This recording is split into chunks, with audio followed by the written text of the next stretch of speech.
Hola, hola. Reciban un saludo muy especial desde Bucaramanga. Antes de empezar, quisiera darle las gracias a Jenny Sarit por invitarme a esta sesión tan especial. Me agrada mucho compartir mis opiniones y mi experiencia como autora.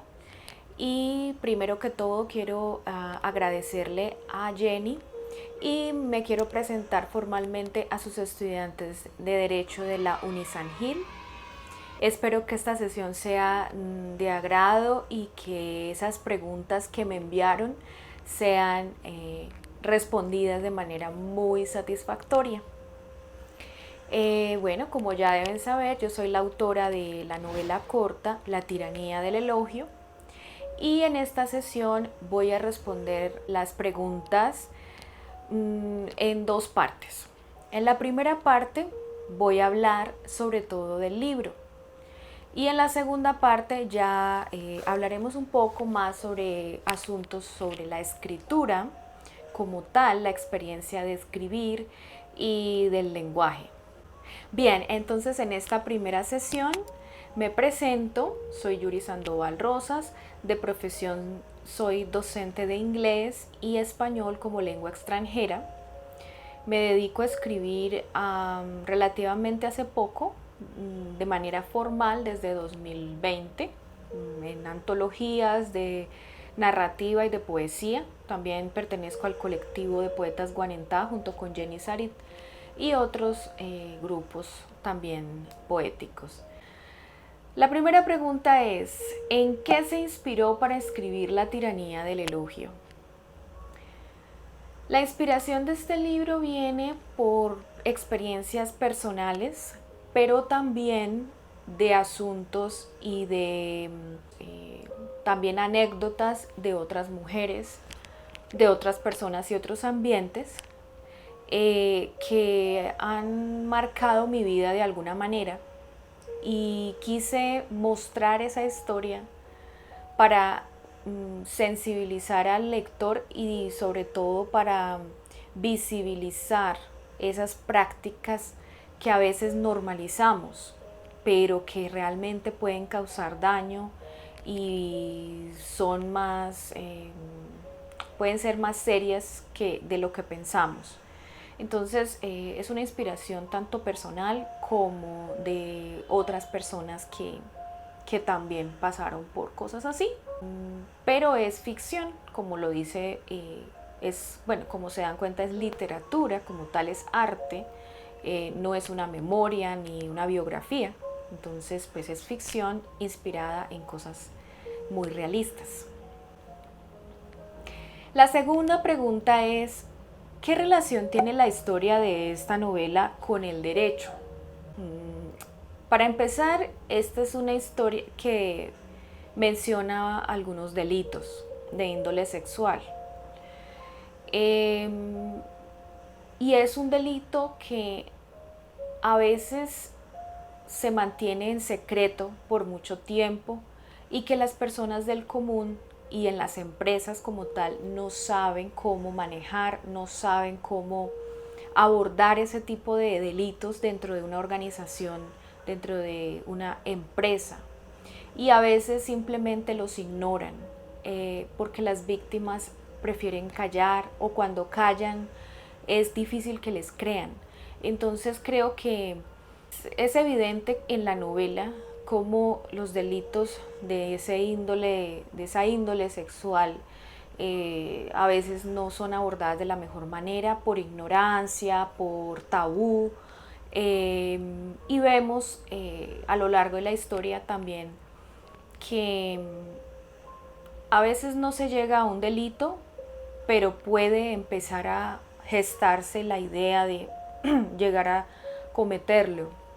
Entonces sería interesante analizar cómo un delito llega a hacerlo, pero antes el proceso para llegar, ver el proceso para llegar a conocer un poco la mente de las víctimas, sobre todo eso, de las víctimas y de los victimarios.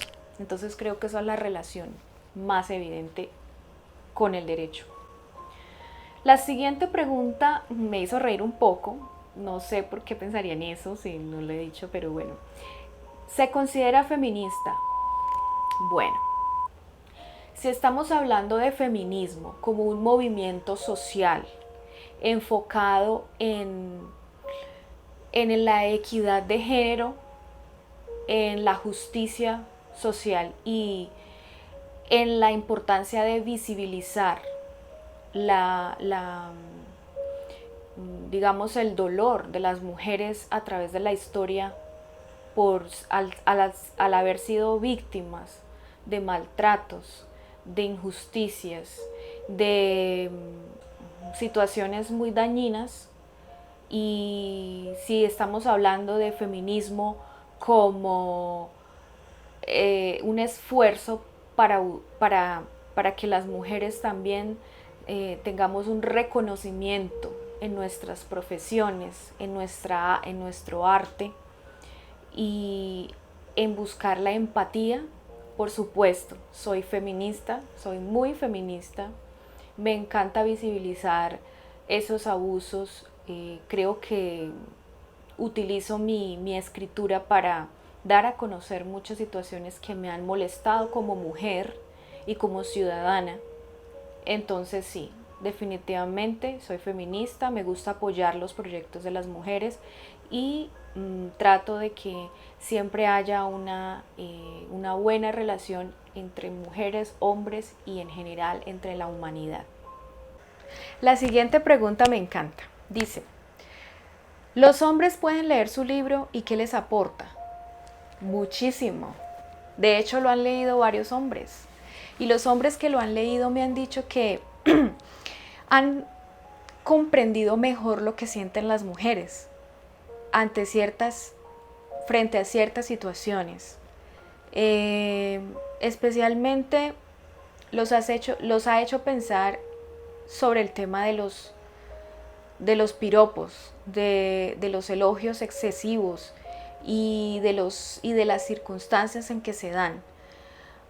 Pero más allá de lo más evidente que es este tema, hay un lector en México que me dice que se sintió muy identificado por el hecho de que existe gente que es muy aprovechada de las circunstancias. Entonces creo que el libro va a beneficiar a todo el mundo, ¿sí? Porque sin importar si somos hombres y mujeres, somos seres humanos y los seres humanos tenemos emociones y tendemos a ver las circunstancias de la vida desde diferentes puntos de vista. Entonces, una situación puede ser analizada desde un punto de vista por una persona y desde otro por otra persona. Entonces, el hecho de que sea hombre o mujer no tiene nada que ver con la historia puede ser muy disfrutable para todos. ¿Por qué la gente debe leer La tiranía del elogio? ¿Por qué? Porque es una historia llena de mucha reflexión que ha nacido desde el corazón y es una historia que nos hace aprender sobre muchos temas. Es muy diversa, sobre psicología, sobre el trauma, sobre la sanación emocional, sobre el estilo de vida de la clase trabajadora y profesional. Entonces es un libro completo a pesar de que no es muy largo. Aparte de eso, es un libro que es rápido para leer, es un libro que no es tan denso, digamos, para aquellos que no tienen mucho tiempo. Y es un libro muy bello. La belleza se refleja de principio a fin, la sensibilidad es muy evidente al describir a los personajes y las situaciones. Es lo que puedo decir según lo que me han dicho algunas personas que me han leído. Bueno, la siguiente pregunta es, ¿cuáles son sus autores preferidos y modelos a seguir? Bueno, a mí me gustan muchos autores. No tengo un predilecto, pero voy a nombrar algunos. Pues al ser una mujer feminista, creo que me gusta apoyar mucho la literatura de mujeres y me gustaría nombrar primero a Marvel Moreno porque es una autora muy talentosa, fue una mujer muy talentosa que quizás no recibió el reconocimiento que merecía cuando estuvo viva. Eh, una vez leí una historia de ella y quedé enganchada definitivamente. Primer cuento que leí de ella, que fue Barlovento, la riqueza lingüística, la fluidez con la que narraba, la cantidad de cuentos que he leído de ella, creo que es una mujer que transmite muchísimo, que critica de una forma bella, que no cae en lo grotesco para hablar de cosas feas, de cosas difíciles y profundas. Entonces es una mujer que admiro mucho, Marvel Moreno, en cuanto a la literatura. Me ha inspirado bastante, sobre todo en la construcción de personajes femeninos, me encanta. Otra autora que estoy empezando a conocer es Patricia Lara. Estoy empezando a leer una novela que se llama Amor Enemigo, me gusta mucho.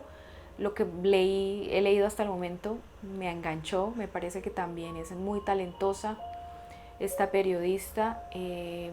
Una vez conocí a Cora Coralina, la poeta brasileña, me encanta, creo que escribe con un corazón y me identifico mucho con ella. Me inspiró también por su edad y por la interés y la fuerza con la que defendió su deseo de ser una poeta. También me gusta Adela Zamudio, fue una escritora feminista radical. Una vez la conocí, también quedé enganchada sobre todo con su poesía de protesta, me encanta.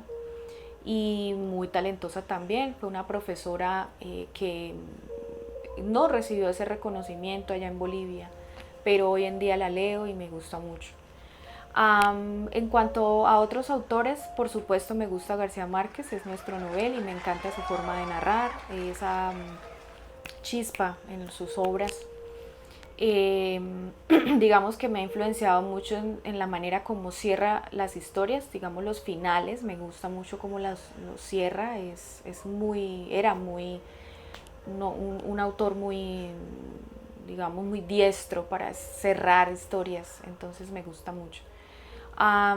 En cuanto a otros autores, por ejemplo, me encantan los cuentos, la sensibilidad de Oscar Wilde, me encantan los cuentos de él, me han hecho hasta llorar, o sea, son cuentos hermosos. El joven rey me gusta ese cuento, me gusta, bueno, cantidades. El pescador de su alma, bueno, varios cuentos que me han atrapado. Y también la profundidad de Hermann Hesse, este autor alemán, me fascina.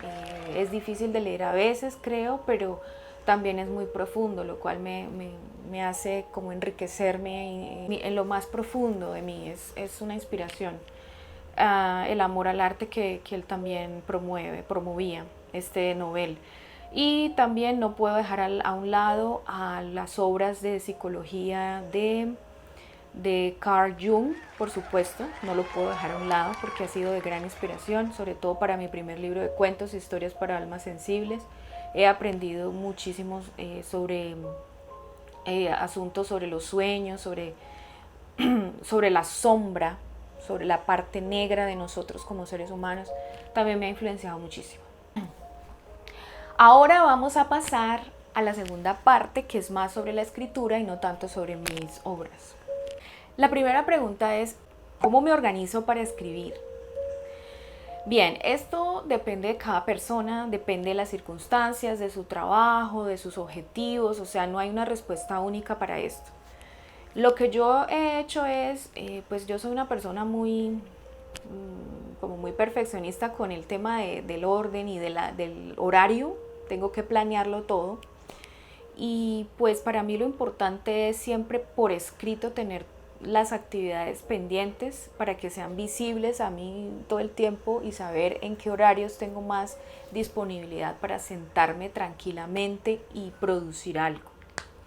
Si hay algo que me inspira y necesito sacarlo, necesito escribir, yo ya sé, voy a esperar un poco y tan pronto termine esto, voy a hacerlo. Entonces es como tener un horario. En mi caso funciona más en las noches, me gusta más.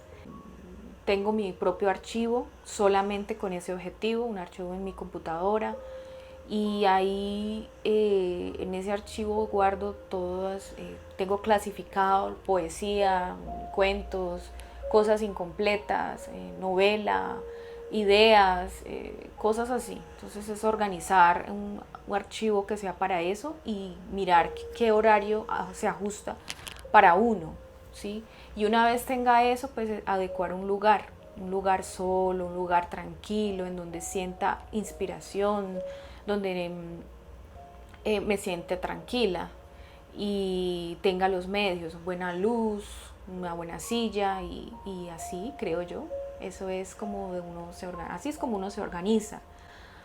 La siguiente pregunta: ¿qué cualidades se deben tener para llegar a ser un buen escritor? Para ser un buen escritor, en mi opinión, hay que ser un buen lector, primero que todo. Si no somos buenos lectores, pues no vamos a ser buenos escritores, porque siempre vamos a tener una influencia, una inspiración y sobre todo mejoramos nuestras técnicas digamos de escritura y ortografía también, vocabulario, aumentamos el vocabulario, la visión del mundo. Entonces eso, primero leer. Segundo, ser una persona con talento. Para mí el talento es importante, pero el talento acompañado de disciplina, porque si no hay una disciplina, tú puedes ser muy talentoso, pero nunca practicas. Es lo mismo como cuando aprendes a tocar un instrumento. Puede ser bueno tener la disposición, pero si nunca practicas, nunca mejoras, siempre te quedas en lo mismo, en lo básico. Entonces creo que hay que ser disciplinado, sacar el tiempo, tener los medios para hacerlo, querer hacerlo y tener pasión, tener mucha pasión. Sin pasión no se escribe nada. La pasión, la motivación para hacerlo, creo que es eso. Siguiente pregunta es: ¿qué diferencia existe entre redactar y escribir? Pues mira, son muy parecidos, en mi opinión. Cuando hablamos de escribir, desde el punto de vista literario, escribir tiene que estar más conectado con mis propias emociones, como con las ideas que quiero yo expresar, transmitir en ese texto. La motivación y todo esto, la inspiración que tengo para escribir, producir algo creativo, tiene que ver más con la creatividad artística. Mientras que redactar, pues eso lo puede hacer mucha gente.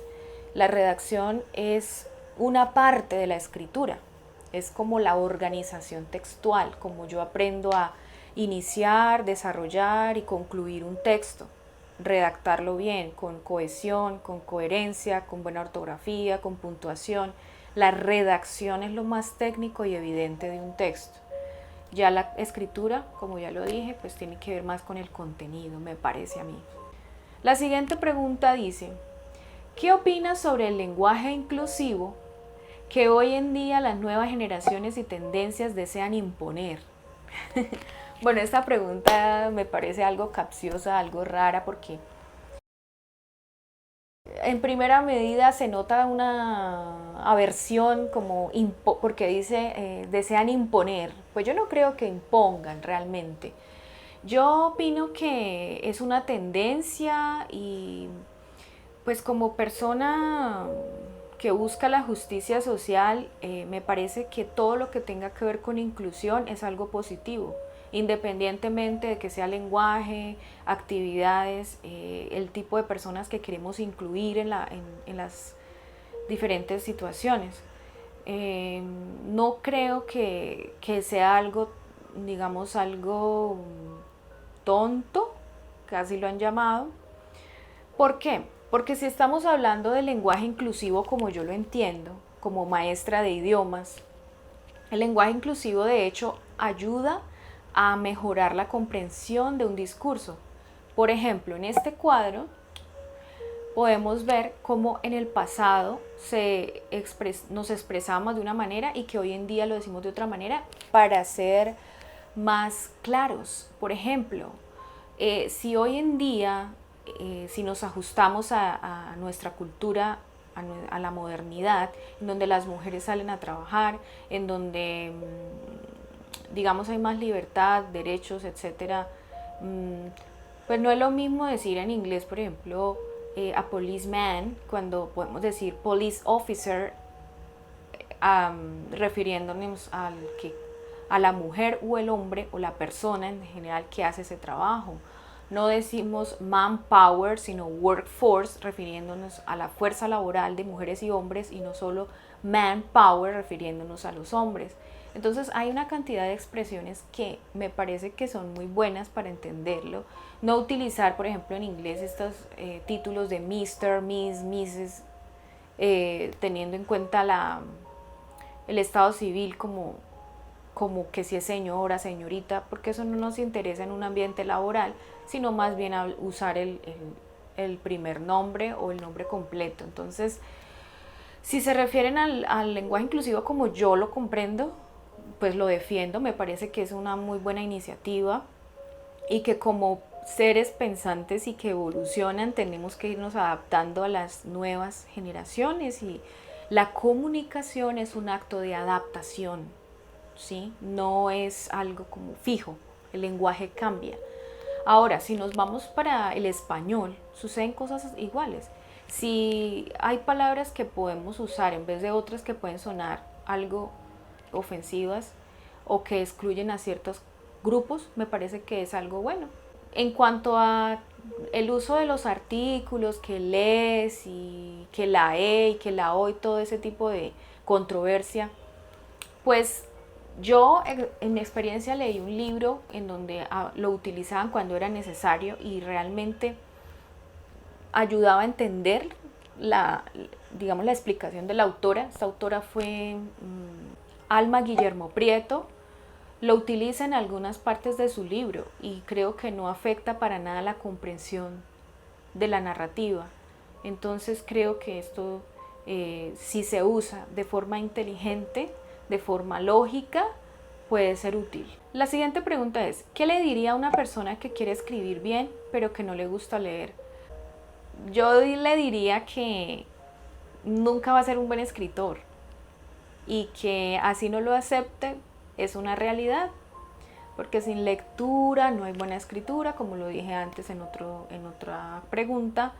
Entonces yo lo invito a que lea, y que lea algo que le guste, que lo atrape, que lo haga mejorar y que lo inspire, y luego sí escriba, porque son cosas que no se pueden separar.